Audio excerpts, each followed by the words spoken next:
I never thought my job would bring me to that moment. Standing alone in the dusty heat, surrounded by men whose eyes were cold and unforgiving. I'd been a Border Patrol agent for almost a decade, and I thought I'd seen it all.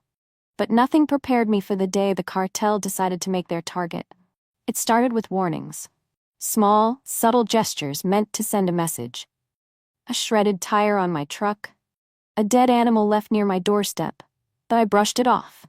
I told myself it was part of the job. I had a duty to protect the border, to keep my country safe. And I wasn't about to back down because of a few threats. Then, they got bolder.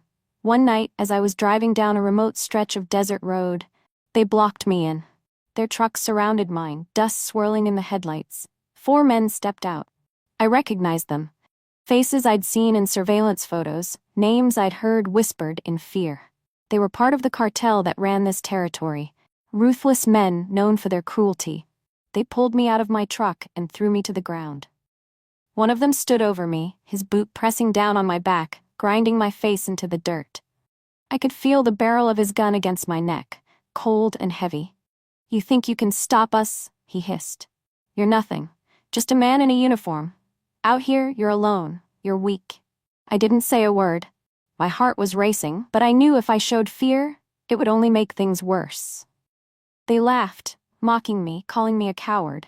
They said if I didn't back off, they'd come after my family. They described my house, my wife's car, even the school my daughter went to.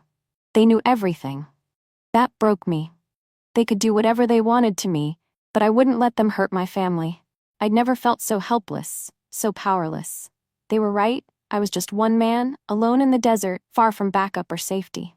I started to question everything. Was this job worth the risk? Was my duty to my country worth putting my family in danger? They left me there, bruised and shaken. I drove home that night in silence, gripping the steering wheel so hard my knuckles turned white.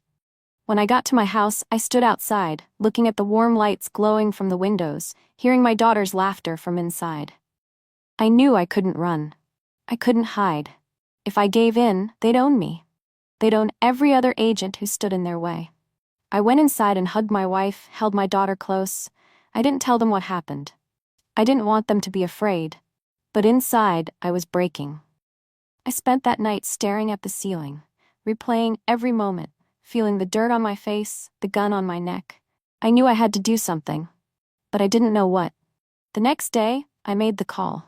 I dialed a number I never thought I'd use, a number given to me during a special training a few years back. It was for a federal task force, a group that specialized in dismantling cartels, high-level operatives who didn't play by the same rules. When the voice on the other end answered, I simply said, "I need help." They came for me. They threatened my family. The response was immediate. Within hours, unmarked vehicles rolled into my neighborhood. Men in plain clothes, heavily armed, watched my house from every angle. My phone was tapped. My truck checked for tracking devices. They moved us to a safe house, somewhere far away from the border, far from the cartel's reach. Then, the real work began. They didn't just want my story. They wanted names, details, patterns. I gave them everything I knew, every face I'd seen, every conversation I'd overheard. They built a case, piece by piece, mapping out the cartel's network, their operations, their leaders. Weeks later, I watched the news as federal agents stormed several locations along the border. They arrested dozens of cartel members, seized weapons, drugs, and money. I recognized some of the faces, men who had laughed at me, who had threatened my family. They were in handcuffs, their power stripped away. It wasn't over. I knew the cartel wouldn't forget, wouldn't forgive, but they wouldn't come after me again. Not after that. They'd been shown that we weren't alone, that we wouldn't back down. That one phone call changed everything. I went back to work eventually. Different post, different routine, but the same oath.